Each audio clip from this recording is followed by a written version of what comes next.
what happened is when I looked around after I finished the Babe Ruth book, and I had done this trilogy of, three dominant players and personalities in 20th century baseball, Babe, the Mick, and Koufax. I looked around for another guy to do a biography of, somebody I could happily spend 8 years living with the way I spent 8 years with the Babe, which I think is more than either of his wives or both of them put together. And I couldn't find another guy because there is no one predominant personality. There's a piece today on the Athletic website. The Athletic is the entity owned by the New York Times that replaced the New York Times independent sports section, about what happened to Mike Trout. He was the greatest player. He had it all. But he opted to stay with the Los Angeles Angels, who can't hit their way out of a paper bag. And he seems to be doomed to irrelevance at this point.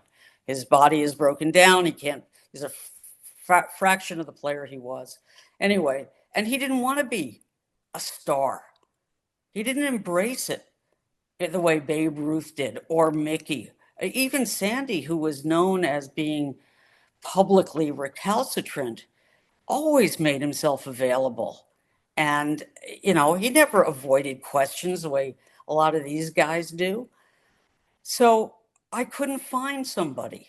I couldn't find a fourth guy to do. A lot of them have already been done. And I have two rules, two ethical rules. One is I won't do a book about somebody who I think has been done as well as it can be. For example, Richard Ben Kramer's book on DiMaggio, I don't think will ever be exceeded. Maybe in 50 years, somebody will be stupid enough to try, or will come across a trove of, love letters to Marilyn. I don't know. But other than that, it's a wasted effort. And also, I won't write a book on a subject that a friend has done, whether I think it was good, bad, or indifferent. So that narrowed down my choices. Then in 2019, I went to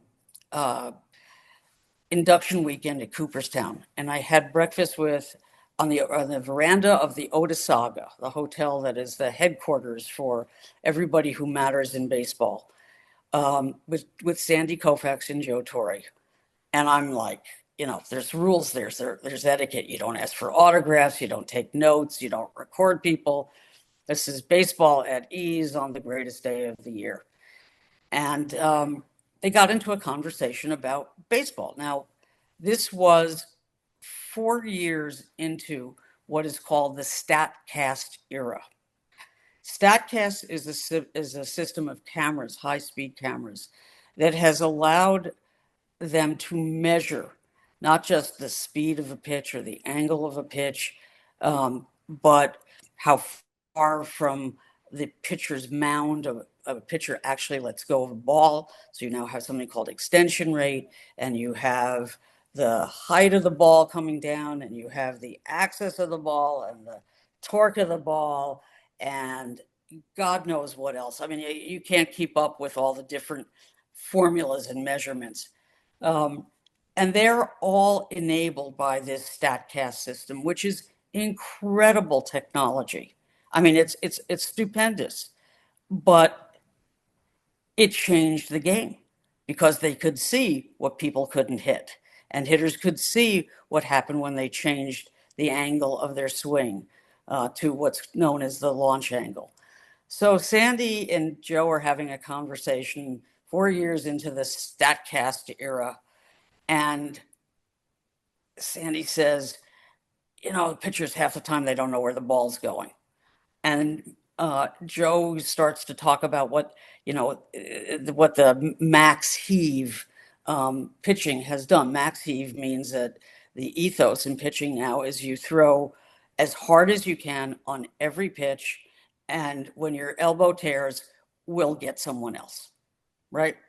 And it isn't just on a four seam 100-mile-an-hour fastball. I mean, you've got 100-mile-an-hour, sinkers that rise. I mean, go figure, right?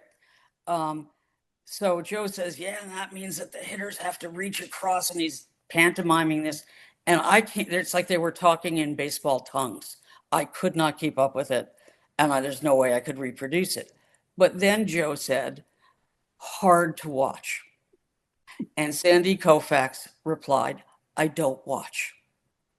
And I sat there and thought, how is it I am the only person at this table, because God knows their wives weren't doing it, who sits and follows games on my handheld on game day, which is a function of StatCast, the system that reproduces everything that happens on the field automatically.